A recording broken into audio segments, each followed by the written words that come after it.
My boss told me I wasn't qualified for the promotion. I smiled, got in the car and drove home. 2 days later, I had 82 missed calls. The sky outside was gray as Wendy sat across from Elaine's immaculate desk, watching her boss flip through the promotion application with practiced disinterest. 5 years of sacrificed weekends, missed family dinners, and endless overtime hours condensed into a 20-page portfolio that Elaine barely glanced at before setting it aside. I appreciate your enthusiasm, Elaine said, adjusting her designer glasses. But I've reviewed your application thoroughly. And while your work has been adequate, I don't believe you're qualified for senior management. Perhaps in another year or two. Adequate. The word dropped between them like a stone. I maintain the department's highest client satisfaction ratings. I personally saved the Lawford account when everyone else had written it off. I haven't taken a full weekend off in 3 years. But I only smiled and nodded, the practiced expression I perfected in corporate America. I understand. Thank you for the feedback. I'm glad we're on the same page, Elaine replied, already checking her watch. The Ellison proposal needs your attention today. They've requested additional metrics before signing.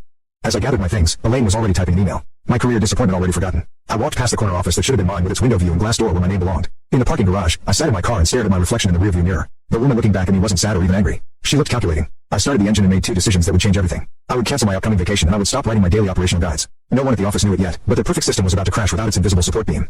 Before I tell you what happened next, you might be wondering why so many people feel stuck in careers where they're undervalued. If my story resonates with you, make sure to like and subscribe. I share a new career strategy every week that might just change your professional life. Now, back to what happened after that meeting. My name is Amelia Carlton, and until that meeting, I was the most reliable employee at Meridian Solutions. Not the most visible or the highest paid, but the one who kept everything running while others took credit. I'm methodical by nature with an almost photographic memory for systems and processes. Growing up with 4 younger siblings taught me to solve problems before they exploded, a skill that transferred perfectly to corporate life.